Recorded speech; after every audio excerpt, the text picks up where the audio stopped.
Hello students, अगर तुम सब यहाँ तक आ चुके हो तो इसका मतलब है कि प्रीवियस वीडियो सबने देख ली होगी। और हाँ, ये हमारा कॉन्सेप्ट नंबर 1 का केस नंबर 2 है, इंटरेस्ट ऑन कैपिटल का, when deed provides IOC as in charge.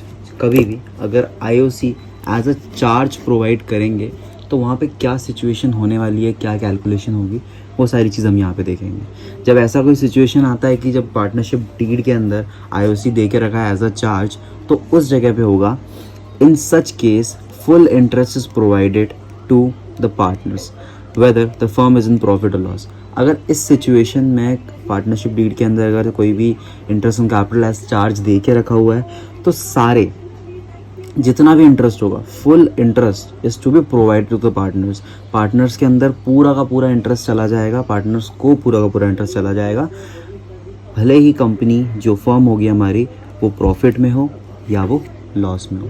ठीक है, अब सिचुएशन के हिसाब से ये आता है कि जब भी लॉस में होती है कंपनी, दो थॉट्स बनते हैं कि अगर फर्म जो है हमारी लॉस में है तो क्यों हम इंटरेस्ट ऑन कैपिटल देंगे, तो उसका कॉन्सेप्ट नंबर 2 आएगा, partnership deed provides appropriation.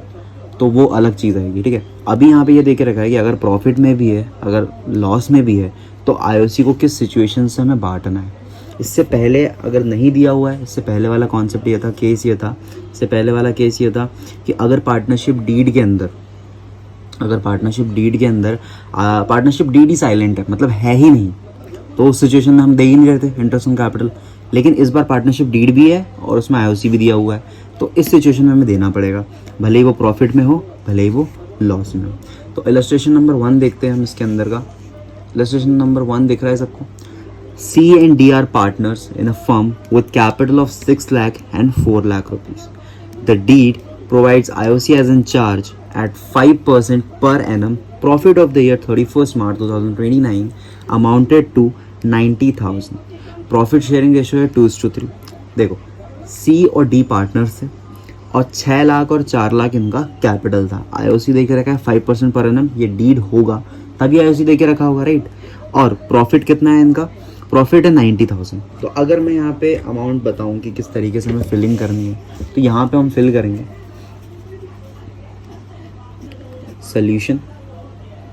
Solution में सबसे पहले आएगा C एंड D, दो पार्टनर्स थे। यहाँ पे हम लिखेंगे कैपिटल, इनका कैपिटल कितना था, C का कैपिटल था 6 लाख रुपीज़ एंड D का था 4 लाख रुपीज़, राइट। सब बराबर चल रहा है यहाँ तक। अब आगे बढ़ते हैं। आगे यहाँ पे बोला है IOC interest on capital eight ₹5% per annum चलेगा, पर एनम भी लिख देते हैं, पर एनम चलेगा। और प्रॉफिट कितना दे के रखा है इन्होंने, प्रॉफिट दे के रखा है 90,000 प्रॉफिट दे के रखा है। अब हमको ना इनके वर्किंग नोट्स बनाने हैं और डिवाइड करना है। डिवाइड क्या करना है, prepare a P&L appropriation account. Profit and loss appropriation account के अंदर क्या होता है, हम पार्टनर्स को प्रॉफिट बांट देते हैं, मतलब यहाँ से हम पार्टनर से कैपिटल अकाउंट में प्रॉफिट बांटते हैं। तो आगे बढ़ते हैं, जिसको हम कहते हैं डिविजिबल प्रॉफिट, राइट। तो सबसे पहले वर्किंग नोट नंबर 1, जिसके अंदर हम आईओसी की कैलकुलेशन करेंगे। पहले हम करते हैं सी की कैलकुलेशन। सी का आईओसी अगर हम लिखें, IOC is equals to 6 lakh multiplied by 5 divided by 100, 0 से 0 कंप्यूटेशन हो जाएगी, तो इसका आ जाएगा 30,000, करेक्ट। वहीं अगर हम डी की आईओसी निकालें तो वो 4 lakh rupees multiplied by 5%, same percentage use होगा, 0, 20,000 रुपीज़, करेक्ट है। ये दोनों का हमारा जो है अब आ चुका है प्रॉफिट नहीं, सॉरी, इंटरेस्ट ऑन कैपिटल आ चुका है। अब इस इंटरेस्ट ऑन कैपिटल को हम P&L अप्रोप्रिएशन के अंदर फिट करेंगे। तो देखो, अब यहाँ पे हमारा क्या है, P&L अप्रोप्रिएशन अकाउंट बन चुका है। यहाँ पे जगह नहीं थी इसलिए मैंने लिखा नहीं है, बट आप ज़रूर लिखना है यहाँ पे profit and loss appropriation account. अब हमारा प्रॉफिट कितना था, हमारा प्रॉफिट था 90,000 का, तो हम यहाँ पे सिंपल उतार देंगे बाय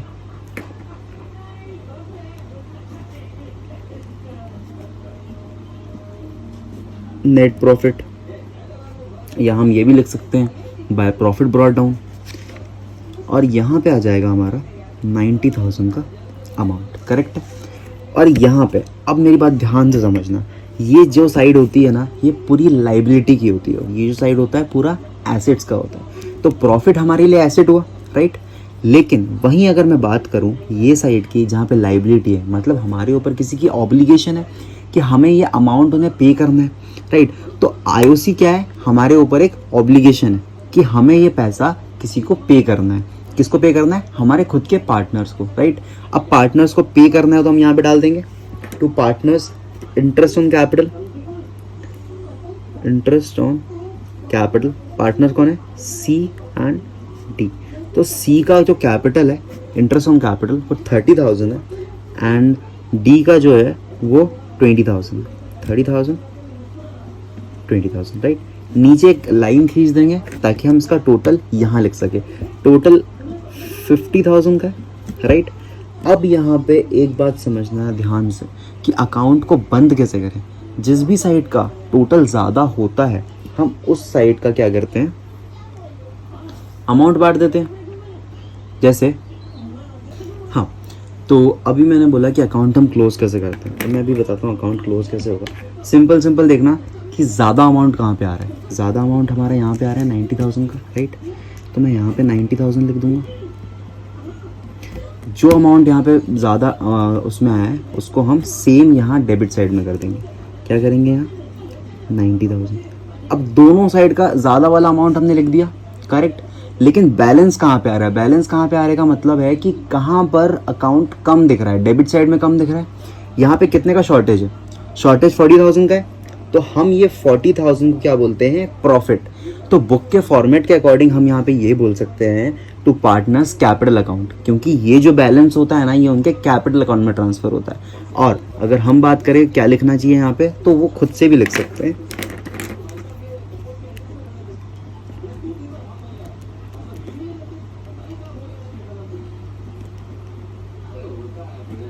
टू डिविजिबल प्रॉफिट।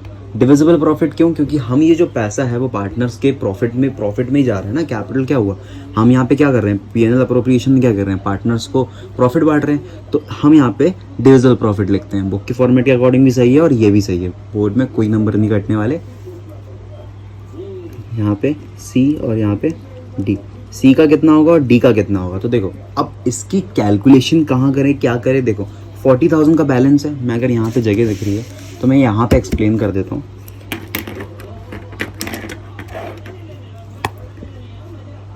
अब मैं यहाँ पे PSR कितना देख रखा था, हमारा PSR देख रखा था 2:3, राइट। PSR 2:3 था। मतलब मैं अगर C का कैलकुलेशन करूँ, अगर टोटल अगर मेरे को निकालना हो तो हमारा 40,000 का बैलेंस आ रहा है। 2/5 और D का सेम 40,000 का मल्टीप्लाइड बाय 3/5। वैसे तो एक निकालेंगे तो दूसरे का बैलेंस ऐसे ही पता चल जाएगा हमें।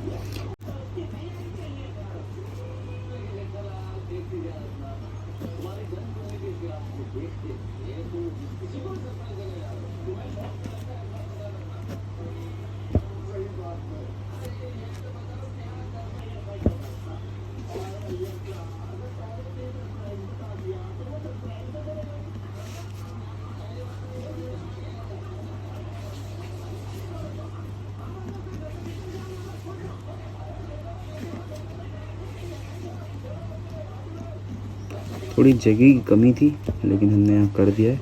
मैंने उनको डब्बे में डाल दिया है बॉक्स के अंदर ताकि इजीली दिख जाए। तो सी का कितना आया 16,000 और डी का कितना आया 24,000।